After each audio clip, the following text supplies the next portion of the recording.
Ukraine के energy संयंत्रों को निशाना बनाया गया है। विजय दिवस पर विध्वंसक हो गया है रूस का 50 मिसाइल और 20 ड्रोन से अटैक। यूक्रेनी ऊर्जा ढांचों को तबाह किया गया। रूसी हमले में पूर्वी यूक्रेन में भीषण तबाही मची है। विजय दिवस परेड का ये मौका, विजय दिवस पर ही कुछ देर पहले पुतिन का संबोधन हुआ है और ठीक उसके बाद ये अग्रेशन देखने को मिला है। जो ऊर्जा संयंत्र हैं उन ठिकानों पर निशाना बनाया गया।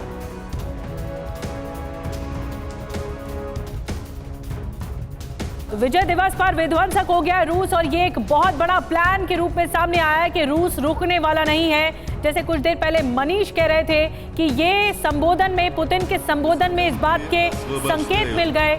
50 मिसाइल और 20 ड्रोन से अटैक हुआ है। अगले ही पल ये बड़ा अटैक कर दिया गया।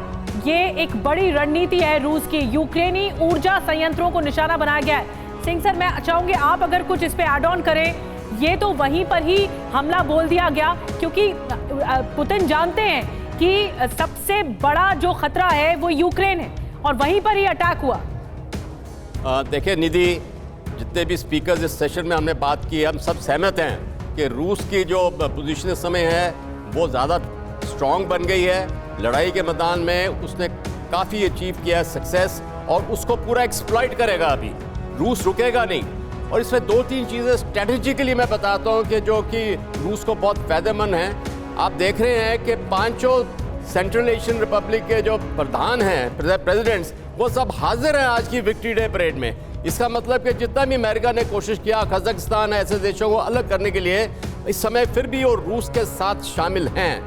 दूसरा है कि उसने tactical nuclear weapon, short range nuclear missiles, उसकी तैयारी के लिए ड्रिल आरंभ कर रही है। उसने हुक्म दे दिया।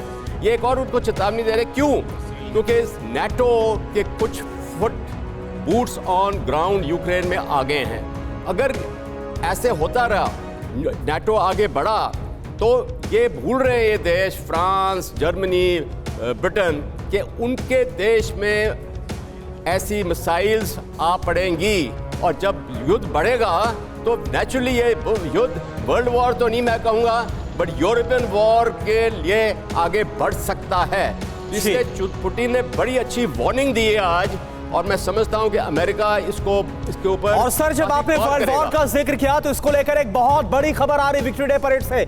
मैं सीधा इस बड़ी खबर का रुख करना चाहूंगा। विक्ट्री डे से व्लादिमीर पुतिन का बहुत बड़ा ऐलान, विश्व युद्ध को रोकने की पूरी कोशिश हम करेंगे। व्लादिमीर पुतिन ने यह तक कह दिया, रूस पर भी कोई खतरा आने नहीं देंगे। आपको याद होगा कि ये पहले से रूस ने अपना स्टैंड क्लियर रखा है कि अगर रूस के अस्तित्व पर कुछ आएगा तो फिर किसी भी कदम तक जा सकते हैं हम। और एक और बड़ी खबर आपको बता दें, विजय दिवस पर रूस ने ताकत दिखाई है। रूस के विध्वंसक हथियार परेड में शामिल हुए हैं। परेड में मिसाइल लॉन्चर, टैंक शामिल हुए हैं। परेड में 10,000 के करीब सेना के जवान शामिल हुए हैं।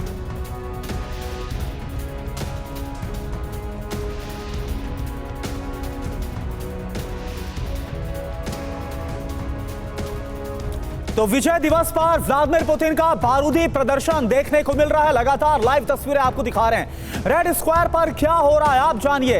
इस परेड में 10,000 से ज्यादा जवान हैं जो कि शामिल किए गए हैं। कुल मिलाकर रूस के 28 शहरों में इस वक्त विजय दिवस परेड का आयोजन किया जा रहा है। 460 एयरक्राफ्ट इसमें हिस्सा ले रहे हैं। ये आपको बता दें, एंटी एयरक्राफ्ट मिसाइल जो है वो करीब 300 इसमें शामिल है। परमाणु मिसाइल यार्ड शामिल है। टैंक, बख्तरबंद गाड़ियां करीब 4,000 के शामिल हैं। इसमें हेलीकॉप्टर जो हैं वो 116 का आंकड़ा बताया जा रहा है। तो ये बताता है कि आगे पुतिन का ये बारूदी प्लान है, जो कि इसका जो नमूना है या इसका एग्जाम्पल है वो हमने देख ही लिया जब पावर संयंत्रों या ऊर्जा संयंत्रों को निशाना बनाया गया। मनीष, बिल्कुल, देखिए सबसे बड़ी बात यह है कि आज के रूस के विक्ट्री डे परेड को वैसे तो आप भारत में 26 जनवरी के परेड से तुलना कर सकते हैं। जैसे 26 जनवरी में आप देखते हैं कि इंडिया गेट से लेकर लाल किला तक जब हम परेड करते हैं तो उसमें न सिर्फ हम अपनी सांस्कृतिक ताकत दिखाते हैं बल्कि हम अपनी मिलिट्री पावर को भी बताते हैं। ठीक उसी तरह यह विक्ट्री डे परेड है। बस अंतर यह है कि इस विक्ट्री डे परेड को रूस अपने दूसरे विश्व युद्ध में 2.5 करोड़ से अधिक लोगों की जान के बाद जो विजय हासिल हुई थी उसके याद में मनाता है। लेकिन आज केवल इतिहास और वर्तमान का संगम नहीं है, बल्कि पुतिन ने अपने भाषण में उस भविष्य के बारे में बताया है